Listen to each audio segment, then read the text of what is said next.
Hello everybody, welcome back to the United Stand. Monday morning, less than 24 hours after Manchester United have won their first trophy in 6 years, people. I hope everyone is having a wonderful day and has Manchester United on your mind, because I certainly do.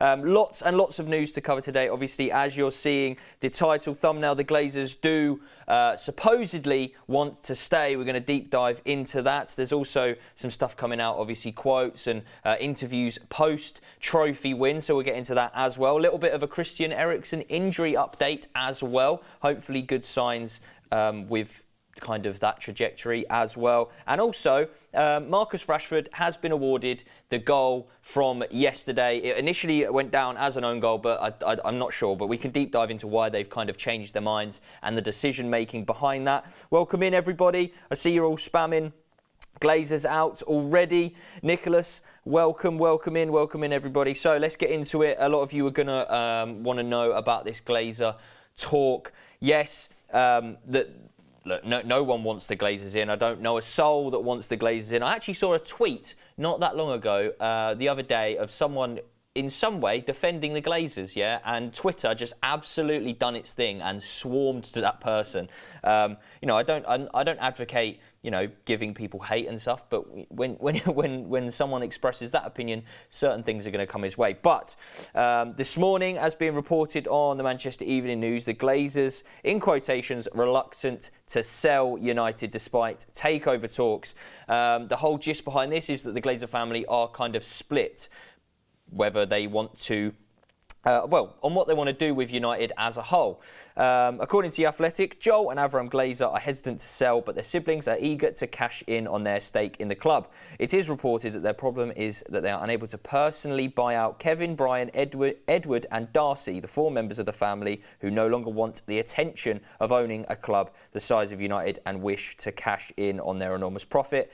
Obviously, Avram was at Wembley yesterday to watch Manchester United win the Carabao Cup. Now, for me on this one, it seems that, look, I'll be honest, when I was younger growing up, you obviously knew who the Glazers were, but I only knew that there was Avram and Joel Glazer. I didn't actually have any inkling that there was about 16 of them, and they're all kind of odd jobs, yeah? But it seems that some of them have seen sense and have kind of realised, you know, the whole situation around the club, realised that the fans, the whole community as Manchester United. Look, even these little things at the final yesterday, obviously Avram was at the final, and whether he meant to or not, you've got De Gea, you've got Maguire, you've got videos of them just supposedly blanking him, right? Not shaking his hand, not even acknowledging his existence in the stands, walking straight past him. Whether they mean to or not, these things will get highlighted because that is what the media, that is what the fans want to see. They don't want to see anyone giving them that attention. I think just after or just before the trophy lift,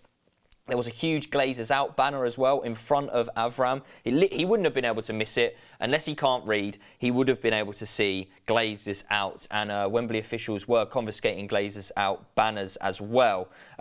So, I mean, it was good. It's good to see that although success has been brought back to Manchester United, a load of people won't say the Carabao Cup is success. In my opinion, it 100% is. First trophy in 6 years, as I have said, that we're not straying away from the key message that we still do want the Glazers out. This morning, I feel so happy with the win, but also sick thinking Glazers might now stay. I pray bidders just give them what they want to get them to leave, says Curtis.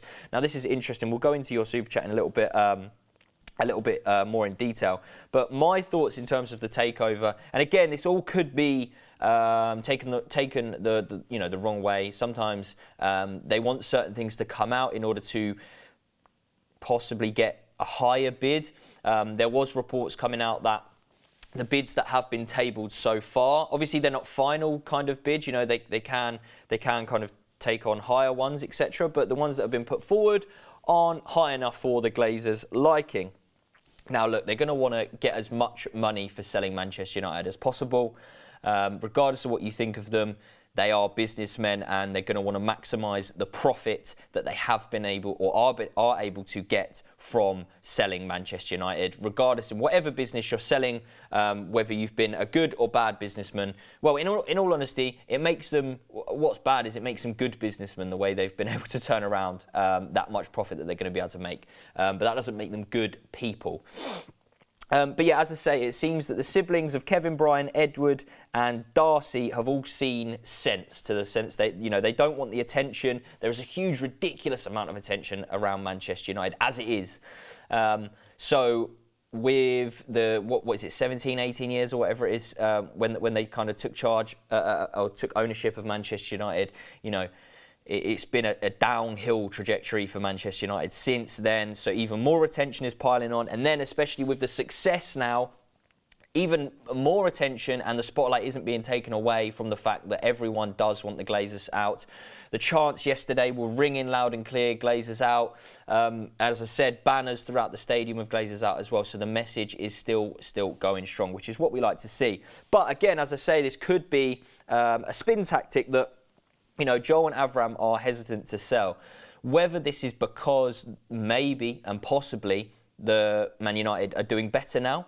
And look, I would never want Manchester United to have a bad season, to fail, to, this is the best season at Manchester United in a very, very long time. Look, we finished second under Ollie, we finished second under Mourinho, but the football, we weren't playing the best football.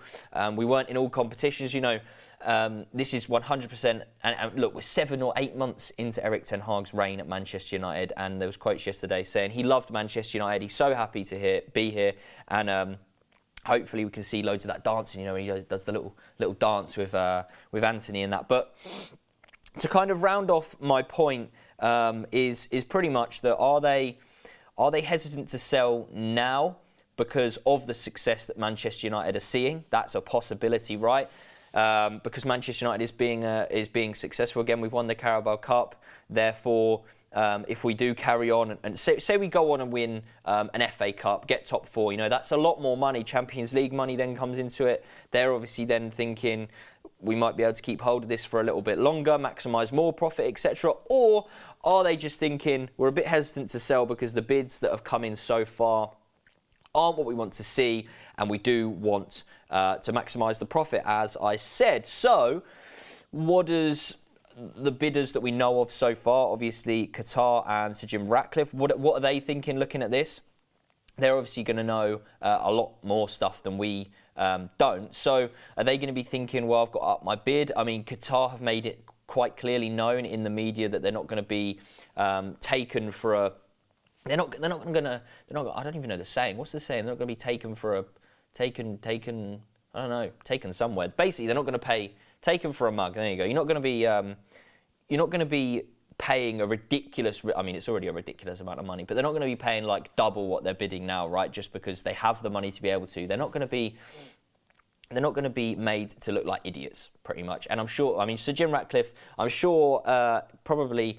I know he's got a lot higher backing, but look, they're not going to want to pay a lot more than what they already are for Manchester United. I'm intrigued to see what you guys think about this situation. I know, look, even when I'm not on these shows in the mornings or whenever it may be, I do read your guys' comments. I do watch it. So, I mean, it's interesting to see your guys' thoughts. David says, yesterday's win makes no difference to what the club needs, namely a change of owners. Their hesitancy shows how weak they are and how greedy they are. I do agree with you. The dance Erik ten Hag did with Anthony and Martinez was the same dance they did when they won the Eredivisie last season. Exactly, Michael George. 2 first names. Love that there. That's the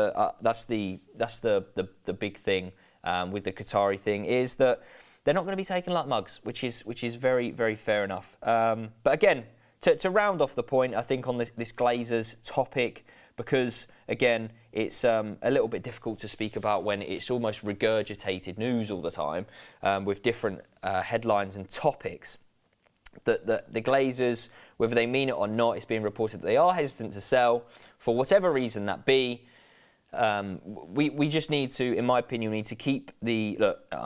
If it comes to the point where there's something out there where the Glazers go, no, we're not selling, 100%, we're not interested in it for whatever reason, there will be absolute carnage. Chaos will ensue, regardless of what happens on the pitch, the success. We could go on and win every single trophy imaginable this year, do the quadruple in what we can do, and there will still be chants, there will still be protests, there will still be banners, and I mean, the Glazers, again, It comes back to what the other siblings are saying. They don't want the attention.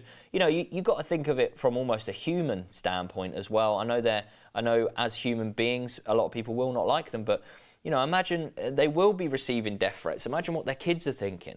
I don't know if they have any kids. I imagine they do. There's quite a few of them. I mean, are they going to be wanting that attention? Look, the kids maybe look at it and go, I don't care, you know, all the money in the world type deal. But I don't know. Do they just not want the attention?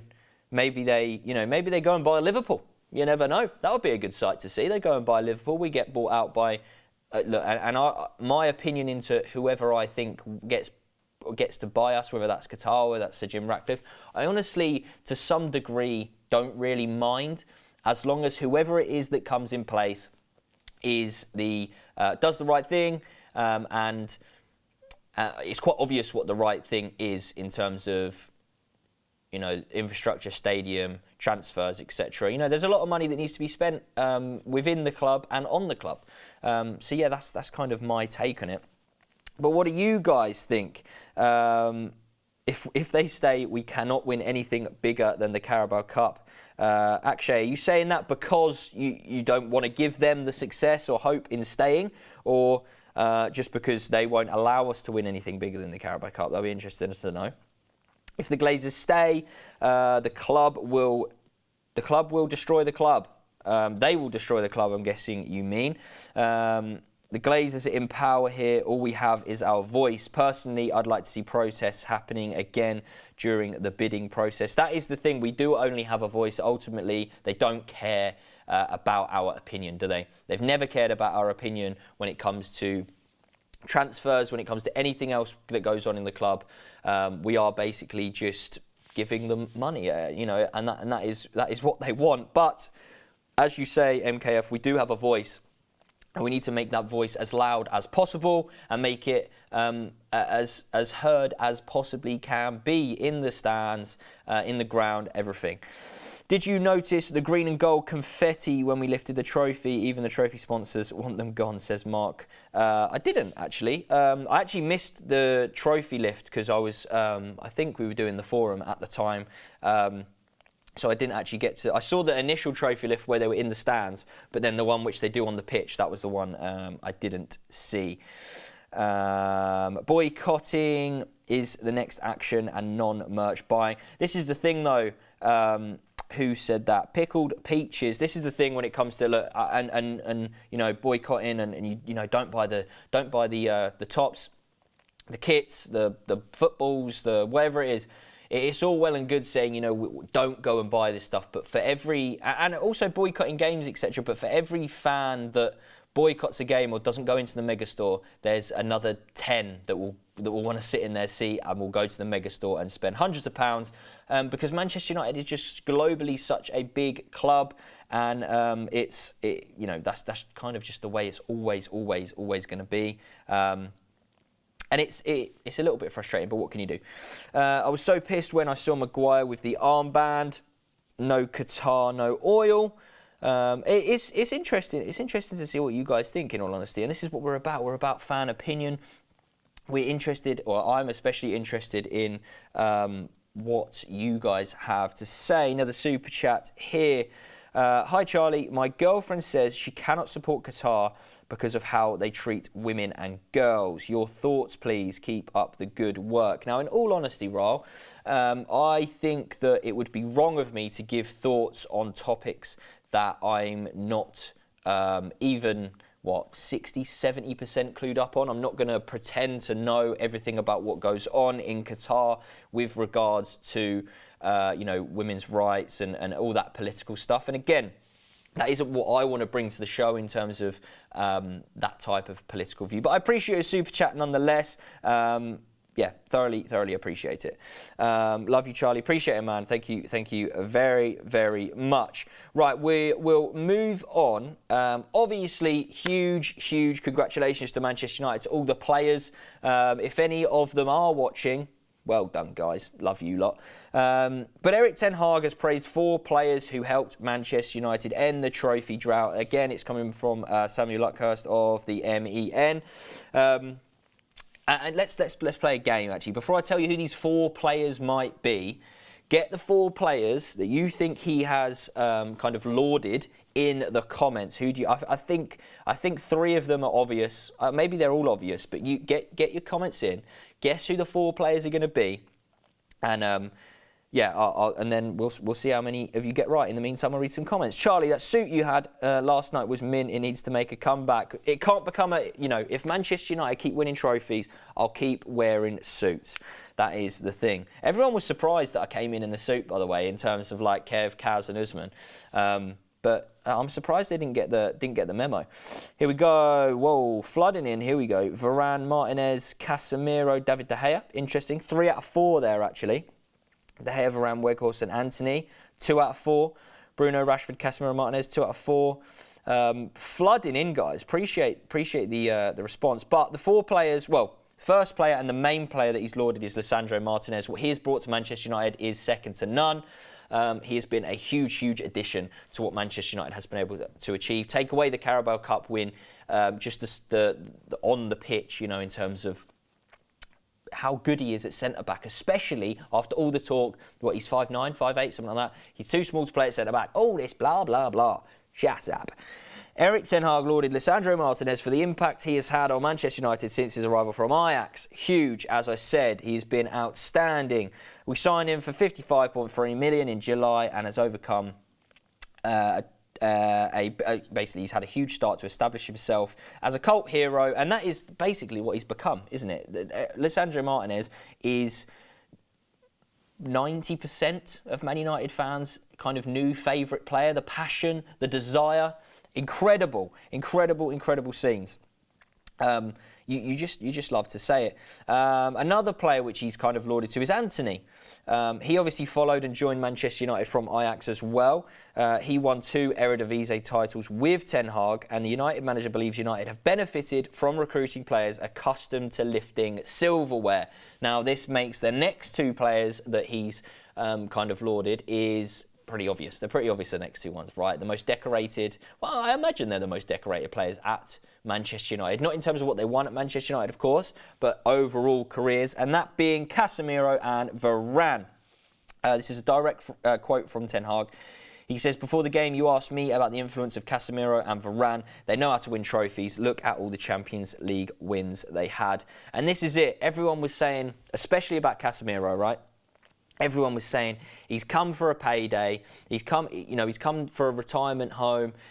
He's taken it easy, etc. And they couldn't be more wrong, in all honesty. The people who have said that couldn't be more wrong. He's come in, and I want to say, there was a quote that came out, I can't remember if it was this morning or last night, where he actually said that this was the biggest or the most proud achievement of his career. And obviously that is contextualised, how people look at that and go, how can you compare a Carabao Cup to a Champions League, right? And you can't, in the grand scheme of things. The Champions League is a much bigger trophy than the Carabao Cup, but there's context that comes into this. And that is that you look at where Manchester United was before Casemiro even came in on those first 2 games, and the famous quote that came out recently of, let me fix this.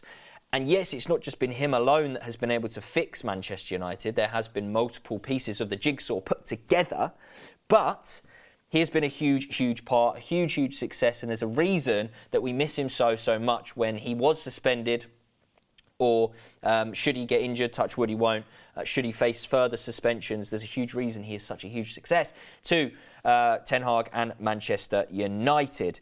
So yeah, contextually wise, that it probably is one of the biggest moments of his career. I imagine a lot of people in his circle and in his maybe not his friends, because they probably wouldn't be friends if they thought that, but a lot of people who are maybe acquaintances of Casemiro thought, what are you doing going to them lot? You stay at Real Madrid, even if you're a part-time player, you're going to be able to challenge for leagues, you're going to be able to challenge for Champions Leagues, Cups. I'm going to say no one thought that we were going to win, or he was going to win anything. So it's just so heartwarming to see, in all honesty. I'm British, forcefully. Okay, I appreciate the super chats in games, but again, I don't want to get. I know there's a lot of political side to go into, but I'm not the guy to do that, I'm afraid. But as I was saying, Casemiro and Rafa Varane, Anthony and Lisandro Martinez, huge in terms of winning mentality, which is what Manchester United have lacked, right? There was only, let me think of the players that have won something at Manchester United. Obviously, De Gea, Rashford. Who else has won something at Manchester United? I mean, there's going to be a few of them. I'm not going to reel them all off because we'll be here all day. But there's been a few of them, right? But with that 6 years of not winning anything at a club like Manchester United, there's going to be some doubt put in your head. But now there's that gold round their neck, and they're ready, to go on to the FA Cup on Wednesday. That leads me on to the next point, which is huge. Basically, and a lot of people are going to be like, why is this huge? And this is mentality. This is why Rashford does this celebration. I think Sancho even did it when he scored, didn't he? The Man United squad boarded the flight at 10 o'clock to Manchester without any major celebrations for today's training, with attentions already turning to Wednesday's FA Cup tie against West Ham. Erik ten Hag has instilled no days off mentality. That's coming in from Laurie Whitwell.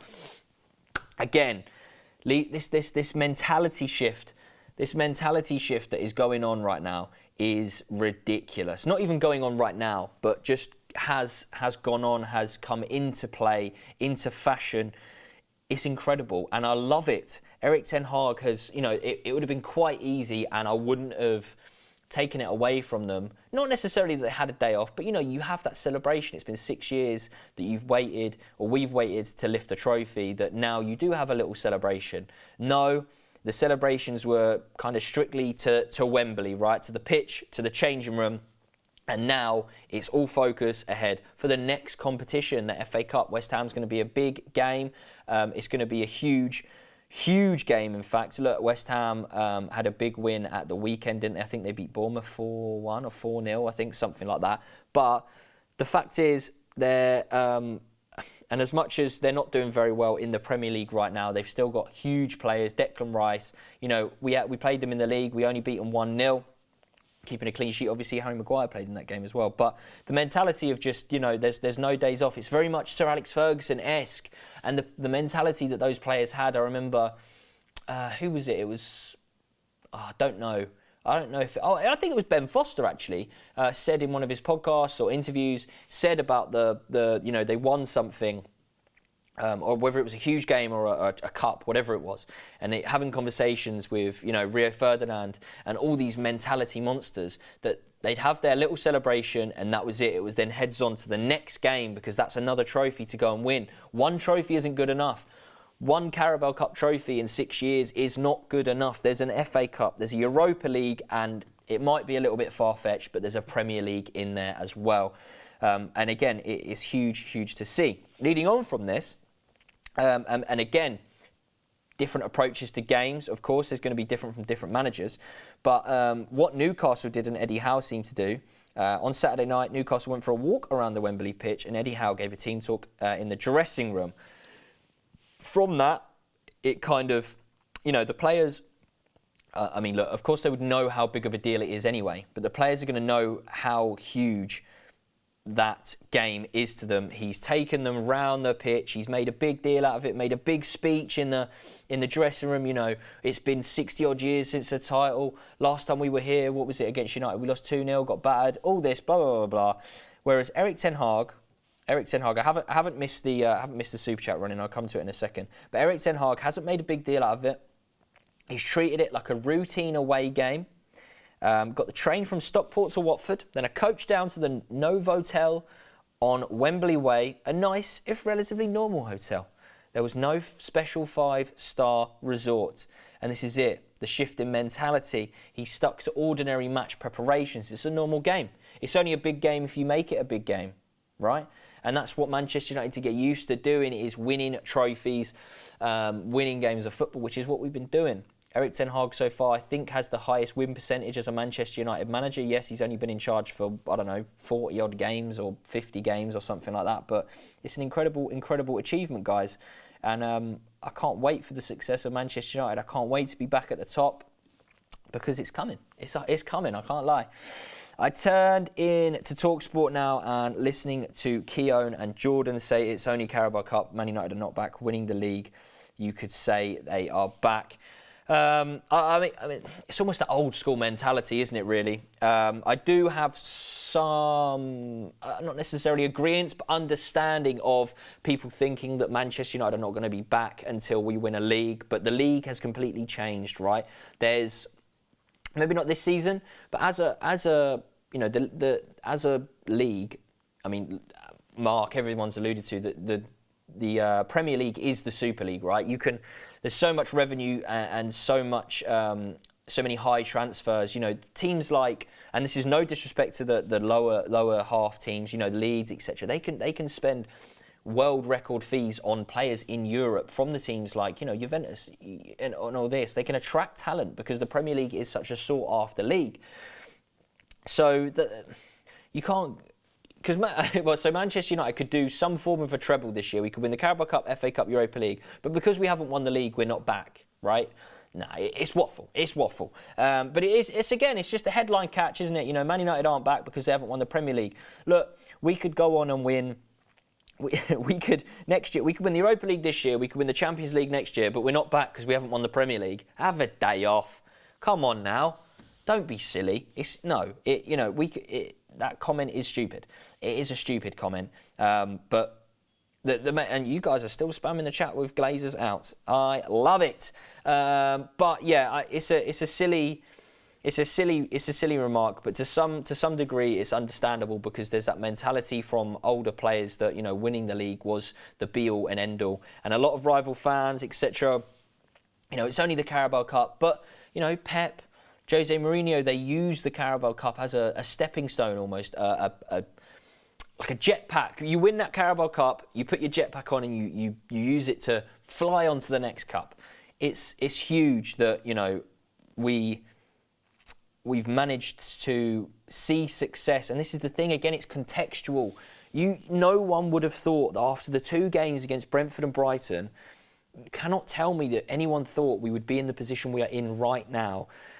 Whether you think we're fighting for a title, whether you think we're in a top 4 race, fighting for second, who cares? We just won the Carabao Cup. We're still in the FA Cup. We're still in the Europa League, and we're in a Champions League spot in the Premier League.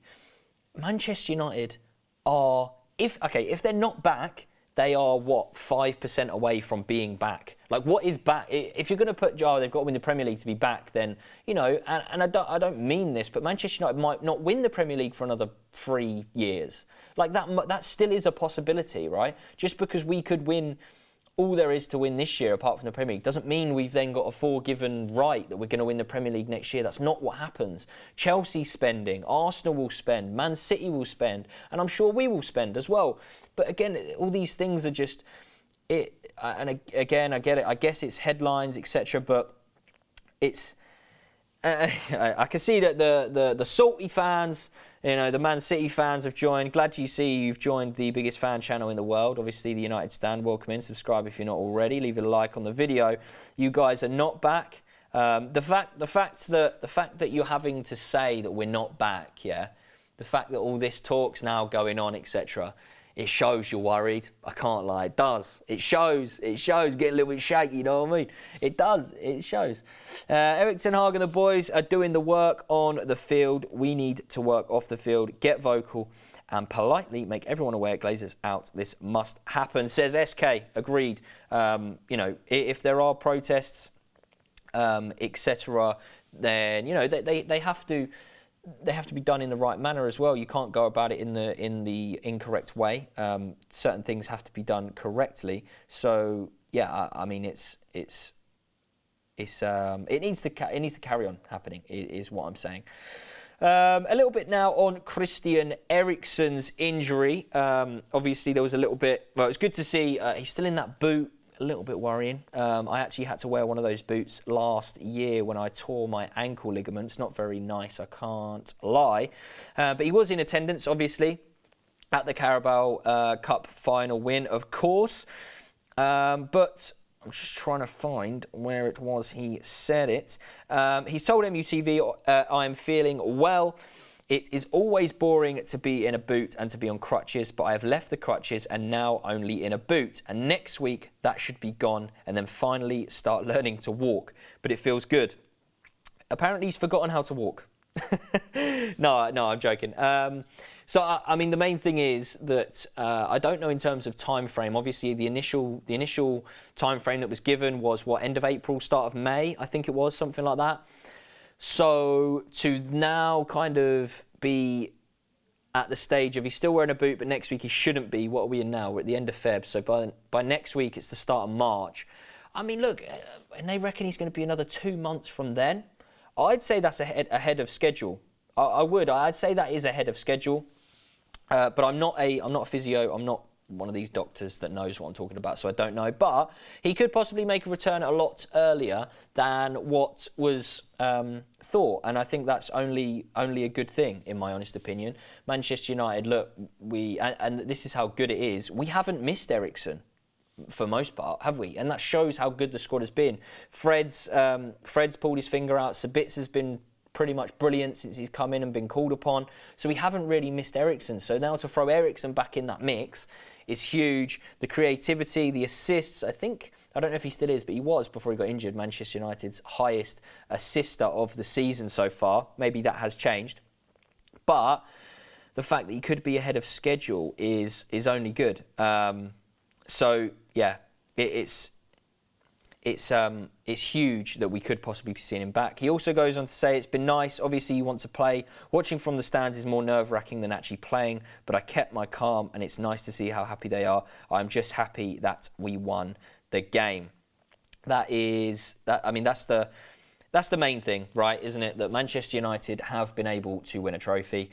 Regardless, whoever scored, whoever played on that pitch, they all dug in deep. They all showed that they want to win silverware for Manchester United, and that all them players at this current moment in time deserve to be wearing a Manchester United shirt, to whatever capacity that may be. A star player, important player, squad player, rotation, whatever it is, backup. They all deserve to be winning and to be playing. And Jack Butland now has won more trophies and he's made appearances for Manchester United. Have that. What other player has done? I mean, there's probably other players that have done that. But moving on, the EFL has made a decision on Manchester United's second goal after Marcus Rashford claims it. So he has been awarded it, if I'm not mistaken. Let me read this article. So yeah, Marcus Rashford has been awarded Manchester United's second goal in the 2-0 Carabao Cup final win over Newcastle. So that takes him up to his 25th goal of the season in all competitions. Now, Marcus Rashford, absolutely splendid player. I'm this close to changing my Twitter profile picture to Marcus Rashford like this. My Facebook profile picture, my Instagram, I might just turn into a Marcus Rashford Stan account. It might happen. But I'm not sure why, as to, if there is a reason on here. It has been given as his goal. It doesn't seem there is. I think I don't know whether they've just been like, Rashford, he's scoring all the time, rude to take it away. Because I put a little nibble out there on Twitter and I said, look, I always thought the rule was if the ball was on target, if it takes a deflection, it doesn't matter, it's still counted as the goal. And loads of people, it was off target. I know, I saw the replay, it was purposefully like that.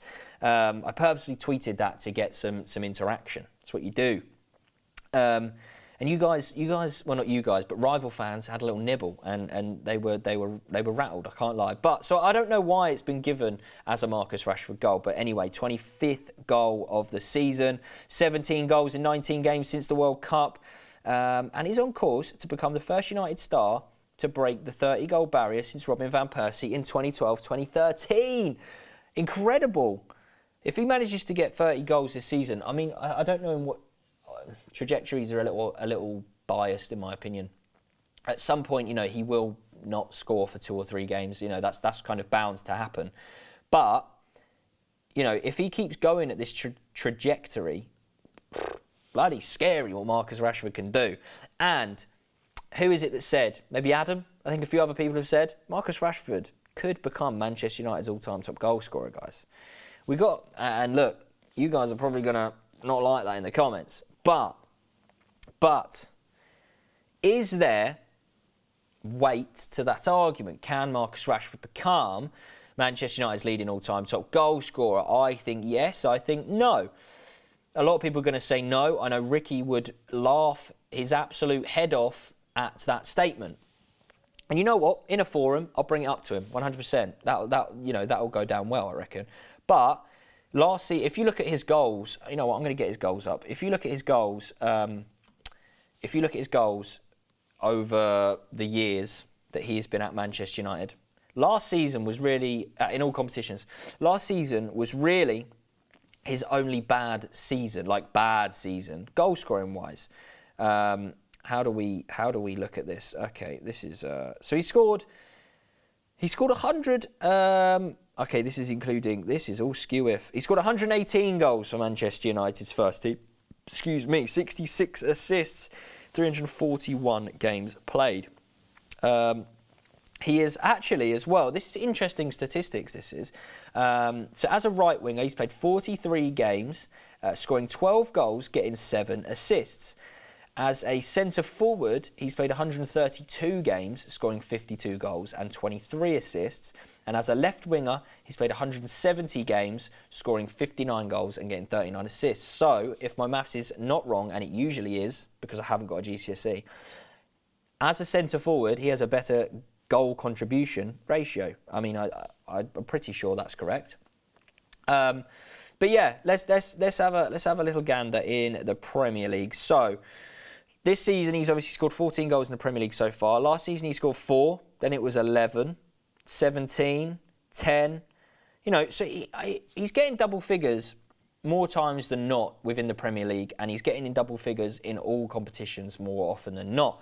So, leads me to say maybe he could possibly become Manchester United's leading all-time top goal scorer. I'm not too sure what you guys think. If you think that is viable. If you think that the possibility is there. I'm not too sure.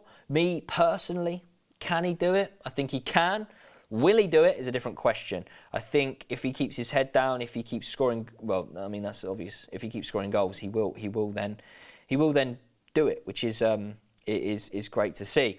But now, let's do a mentality shift. Let's look ahead for the West Ham game during the week. Another home tie in the FA Cup, or just the Cups in general. If we do beat West Ham, let me have a little look actually at the FA Cup fifth round, because I want to see the other games that are being played. So we have Stoke versus Brighton, Leicester versus Blackburn, Fulham Leeds, Bristol City, Man City, Southampton Grimsby, Burnley Fleetwood, Man United West Ham, and Sheffield United Spurs. Okay, so obviously if we do beat West Ham, they're going to be one of the teams that we will be playing. You'd like to say that other than Manchester City and maybe Spurs, but Spurs are pretty naff, let's be honest. Man United are up there with contenders for the FA Cup as well, let's be honest. There's no reason why we shouldn't be in contention. It's why not? Why not? Who says that we shouldn't? And it'll be interesting to see if there is some form of rotation. You know, Rashford got brought off towards the end of the game yesterday. He limped off against Barcelona as well. Does he need a rest? Is he carrying a slight injury that he had to play through in that cup final that Erik ten Hag was willing to let him play through? Is Lindelof and Maguire going to start? Give Varane and Martinez a rest? I doubt Martinez will rest. Wan-Bissaka, Dalot, there's a whole debate there. Who is better at this current moment? Dalot gets booked. Is then having to sit off St. Maximin. Aaron Wan-Bissaka comes on, pockets St. Maximin. Absolutely incredible performance. Who would have thought that Aaron Wan-Bissaka, look, me included, I would have had him sold ASAP in January. He's turned his Man United career around, and that is kudos to Erik ten Hag and his coaching team. Yeah, it's fair play. It is honestly fair play. Not one player in that Manchester United team right now. And again, this is contextual because a lot of you guys are going to want Maguire out, etc. Scott McTominay maybe even Fred. But, you know, not one player doesn't deserve to be in the Manchester United squad at this current moment in time. Since the World Cup, you have to say that Aaron Wan-Bissaka has been better than Dalot. Interesting, G-Man.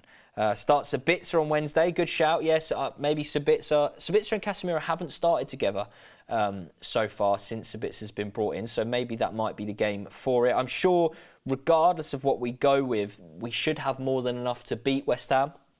I do hope. So That's the aim. You don't want to lose any game of football, so the aim is to obviously go and win. It's a big thing. It's a big game, and it's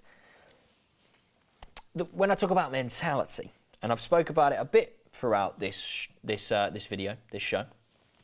The mentality that there is no there is celebrations, but it's confined, and maybe even confined to the team bus on the way back. But then it is back to training today, back on it, preparations, because we are playing 3 games a week pretty much, and there's no rest for the wicked, as they say, And Manchester United this week have done what great teams do, and that is winning a Premier League match, obviously beating Barcelona, and then winning a cup final. What more can you ask for? We just now got to keep going and keep ticking, because we haven't, at the end of the day, in my eyes, if we were to now just win the Carabao Cup and not get top 4, and not necessarily go on and show that our intent in winning other competitions, then that wouldn't be that of a successful season. And that again comes down to context and where we are right now. Yes, maybe at the start of the season I would have bit your hand off at a Carabao Cup, but now where we've put ourselves, this kind of relates to Arsenal, right? No one would have had them winning the Premier League at the start of the season. So at the start of the season, if they didn't win the Premier League, then no, it's not a failure. But right now, in their current position, they are top, 5 points clear. It would be a failure probably to not win the Premier League right now in February. Same goes for Manchester United. We've won the Carabao Cup. We are in a position to get top 4. Almost forget about the league in terms of winning it. You don't just be in a position possibly when it comes to late March, April. That's all you want to do. And then put yourself in contention for an FA Cup trophy as well, for the Europa League. Let's qualify for the. You can't even do it, but let's qualify for the Champions League twice. Let's win the Europa League and get 3rd, 2nd, 1st. Let's do it all. There should be no end to Manchester United's success, and next season, whoever the owners are, whether it is Jim Ratcliffe, whether it is Qatar, God forbid the Glazers are still there come next summer, we need to still show intent in the transfer market, in the infrastructure, in building the training facilities. We need to improve, Erik ten Hag needs to improve his squad, and I'm confident that he will be able to do that. I'm confident that and this is almost what scares me, the confidence that he's putting in everyone. We obviously have a United Stand group chat where we do our predictions that go out on the website after or before each game. I can't remember, maybe both. And every single one, and maybe this is Man United bias as well, but every single one for that cup final was 2-0, 2-1, 3-0, 3-1. And that's almost a little bit scary, because I'm not used to that. I'm used to Manchester United losing 1, 2, 3 games in a row, pick up a win, pick up a draw, get battered by Liverpool, get battered by City. I've become accustomed to that. And I'm almost now out of my comfort zone, because Erik ten Hag has taken me to a place that I didn't think Manchester United and this crop of players were capable of going. And that's testament to what he's been able to do at this club. And fair play, honestly, what more honesty can you say other than fair play, in terms of what he has been able to do. And all's fair in love and war. Newcastle United deserve to be in that final against Manchester United. They flooded London, didn't they? Wembley Way, with thousands and thousands of fans. And look, they're going to be another team to have to worry about next year, and for the next 10 years, for the next 20 years. They have a ridiculous amount of wealth. We're going to have to be competing with them as well, alongside your Arsenal, Cities, Spurs, Arsenal, other teams that are trying to even push. You go outside chances of Fulham and Brentford pushing in 8th and 9th position. Brighton as well. These teams are up there within the Premier League, and it's almost laughed at when Fulham now get a draw against Chelsea, and Chelsea, Liverpool, whoever it may be, Man United get laughed at because you couldn't beat little old Fulham at Craven Cottage, or you couldn't beat them at Old Trafford. But you've got to realise how big these clubs are now, and the wealth that they do get. Yes, it's nowhere near the wealth that Manchester United and Man City, but football's adapted, football's changed, and I'm here, I'm for it. and I'm here to see the rise of Manchester United once again. Absolutely love it. Yeah, I think we're going to wrap the show up there, guys. I've covered what I wanted to cover. It's been a great show. Obviously, it's going to be a great show with you guys being involved. It's going to be a great show because we won the Carabao Cup. Yeah, it's been brilliant. Loved it. If we do manage to obviously win another cup, you'll see the suit come out to play. You'll see the fancy watch. It was fake, but the fancy fake watch, you know, the ring. You know, maybe even I'll get some big fat sunglasses and a big fake cigar for next one and be like Don Carlo Ancelotti. But no, yeah, thoroughly enjoyed it. Love you lot. Please leave a like on your way out. Do subscribe if you aren't already. Manchester United, successful. We are back, people. See you later.